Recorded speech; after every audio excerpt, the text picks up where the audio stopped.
This one here. Now you can see me, at least a picture of me. I started with LabVIEW in 2008. I actually started with LabVIEW FPGA as the first project, and it's therefore I think it's an important topic that I would like to talk a little about. Then since 2018, I've been a full-time LabVIEW consultant in my own small company. You can see I'm LabVIEW embedded developer, have done a lot of FPGA and architect, and since last year also a NI integration partner. And also try to give something back to the community through the local Nordic user group. So if there's any Scandinavian here who haven't heard about the Nordlog, then please look at my LinkedIn or something like that. You will hear about our local user group, and GDEFCON. I'm trying also to give a little back because I think the LabVIEW community is some very important part. But when you're here, I'm sure you all agree on that. Short, our giants of female are taking a Danish Inger Lehmann, who discovered that the innerst part of the globe of the Earth is solid. And thank you. There's also coming a link to the Nordlog. But she was not really recognized. She has later on been recognized for what she had done, but she was not really recognized at that time.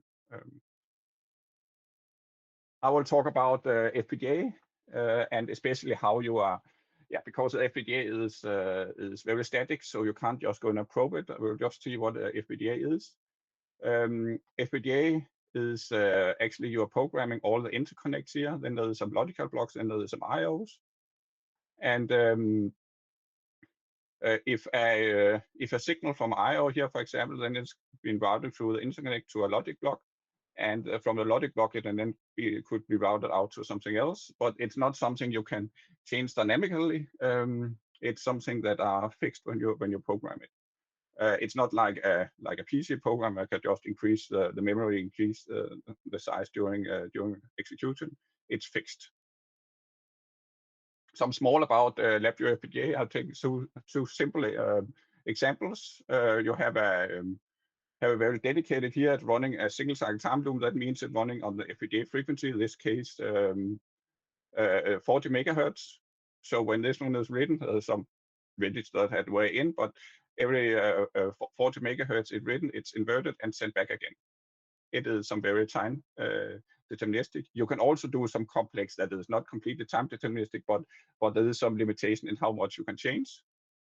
And if we look at the diagram from before, if we take this one here, it will then be maybe placed, it will be hardwired to one part of the FPGA.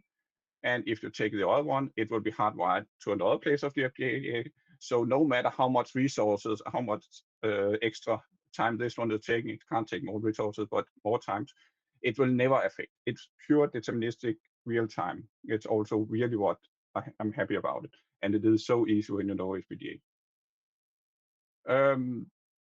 Yes, I will pass through here. So we come to the interesting part, where I've used the first thing was single board Rio for a medical motorized strengthening equipment, where I used it as a motor controller for a very special 5 phases electrical motor.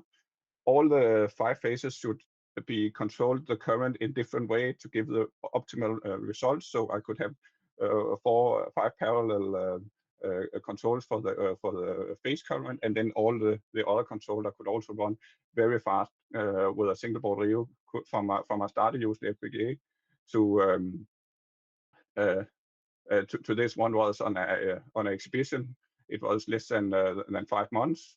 Then another one is cylinder injection simulation for a large diesel engine, where I'm using it hardware in the loop simulation, where at this one there is 80 signals, 50 to 80 signals on that I actually want to see, and simulate the whole injection period.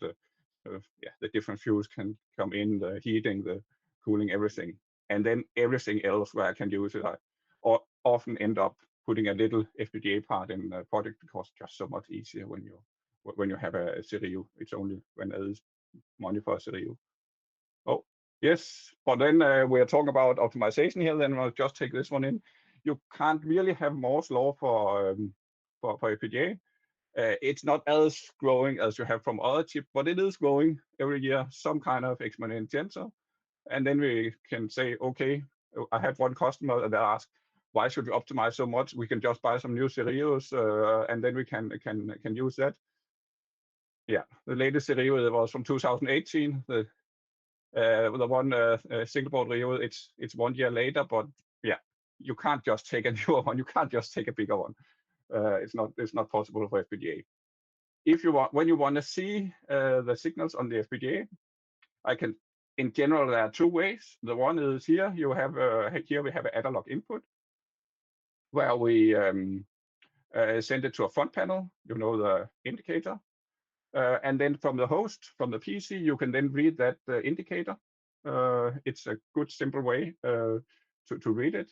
That is taking some space up, and yeah, but it's you can use that. If you want to have it more high speed, you can use a FIFO, add it to a FIFO that is using DMA to send it to the PC, where the top one, in my example with my network and the single board RIA I have here, it's around 500 samples per second. I could get up from this one here when it was only one sample and not a lot of different. And from the FIFO, it's actually the AI, the analog input of the device that are limiting it. So I have much higher bandwidth there. If I then wanted to have more signals on the FIFO, we have found out it's probably the best way. Then I could do some kind of encoding, setting -1 first, and then send some other variables in a row, and then decode it. But if I have, yeah, you can. It's one way. You can also have your own type def and send that up. It's another way. What about if we have 50 signals? You can see here we have 10 kilohertz, 50 signals, 10 kilohertz. It's then 12 megabits, and then if megabits per second, and then if you have in one project we have 12 Cereos that we need to have it back, then it's maybe a little over what the network can do. I know you can go up in gigabit, but it's still yeah, it's still a lot of signals. And maybe if we take an example, in the one I said we had around 50 signals per Cereo, mixed analog and digital. We want to see from different places, so we can do logging. As I said, you can't just probe it. You can't just put something on. Then you have to compile everything again in the FPGA. And we have 10 to 15 Cereos, and we want to be able to log them all for both looking in the hardware simulation and understanding that. But it's maybe not all the time we want all of them.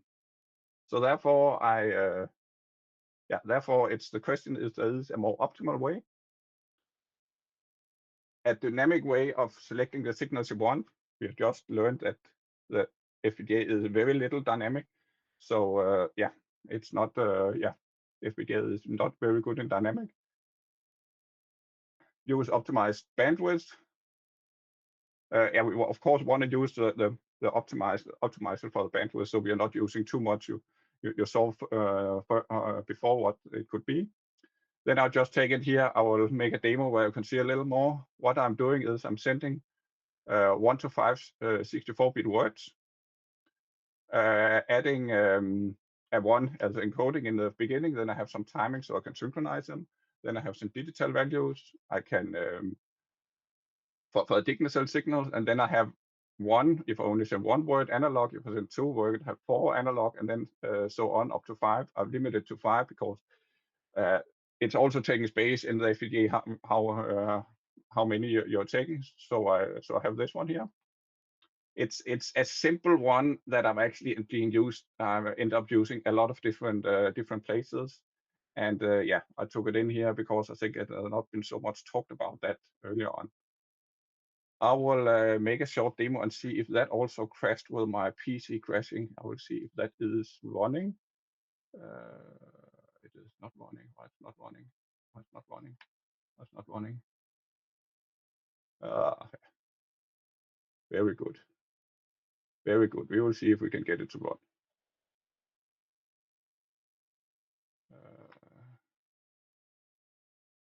we will see. Else we will just talk about and then we will. I will take it down here. It's of course always the demo effect. Yes. What I do is I encode the digital signals. I have like an array here is saying which digital signal I want. I can have up to, in this array I could increase, but 64 digital and 64 analog items. And then I'm selecting. I have 40 digital here. It could be up to 64. I'm selecting which signal I actually want to use, and then I am, and you can get the code afterward. And in the analog signal. Oh yeah, in the I'll just back to here. Yes, it is crashed a little. Then I encode the data together. You can see here it is. I take the first word here where I have an encoding, and then I have the tick count and the digital and the analogs, and then I encode all up to 5 with analog signals down here, and then I decide how many I'm actually sending, and then I will see if it is crashed with a network, but it seems so. No, it's actually, I'll just see. Oh yeah, it's working. Perfect, perfect. On the, I should just see the time. I have a little time left. On the PC side, I have a reading from the FPGA. If there is any signals to read, I'm decoding down here. I don't think we have time for that now. You can have a look yourself. But then we can take this one here and this one there. There you can see if I then take another signal here, maybe signal, it's some simulated signal. Then we have 2 analog signal. You can see the black one, I can turn a knot and you can see it. And you can see the red one, it's something just increasing over time. You can see the digital signal. I can press a button and then it's coming. I can add some more signals. I can add some more signals here. What I want of signals. Yeah, and when I add a signal, when you do this one here, it's of course this one didn't take in because I was yes. And we just add a couple of more here. So now I have a lot of signals. I can change the sampling frequency. If I want that, I can go up. Now it's 18 kilohertz. I can go up to in this one here 20, and you can see here when I change that, you can actually see the loop time, the number of words I'm sending, and all the logging items in this one. If I can add one more here, you could see there is adding one boolean more here. A simple one where you can then add all your signals and then you can see them and compare them. I think it's what we have time for because I have a couple of slides more. I'll just show. Yes, then what it could look like. I'll take this from one of my customers, so I can show it live. Here we, for example, have a list of the 600 signal on the list with all the different serials. There's also a little other signals coming in where you can then search them, select them. Then you can say which one you want to have on your graph, and then you can either go to your time graph. You can go to a time graph, and then you can see all the signals, and you can add them on off, and you can high speed see a lot of different signals, and compare them. And in this one here, I'm not showing it here. There's also a position graph where you can over one revolution of the motor see all the signals. How are they turning on, off? How are they injection, combustion, and stuff like that, and the heating and the cooling and everything about that. So I'm actually not so late in time. So yes, I will say thank you. So if there is one question or stuff like that, you can see this this one here. I can also I can't do that. I can copy it to the chat, so you can go in and have a look.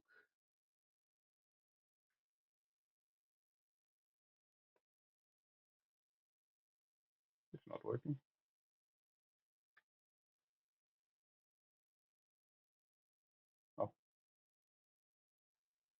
It's not working. I will post it somewhere in the main chat or something like that.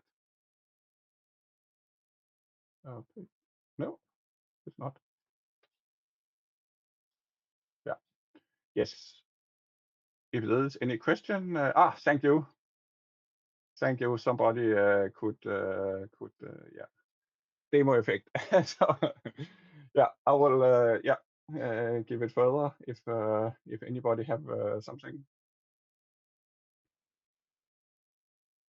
Yeah, I've chosen 20 bits because it's enough for many of my projects. I could have added more.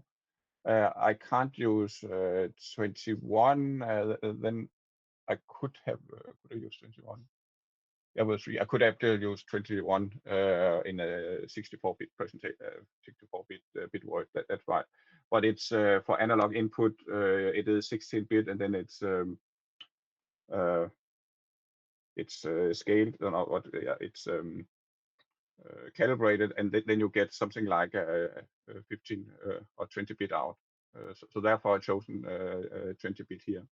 Of course, if it's important with high resolution, you could also do that. But it was enough for my one here. It's quite easy to change in that.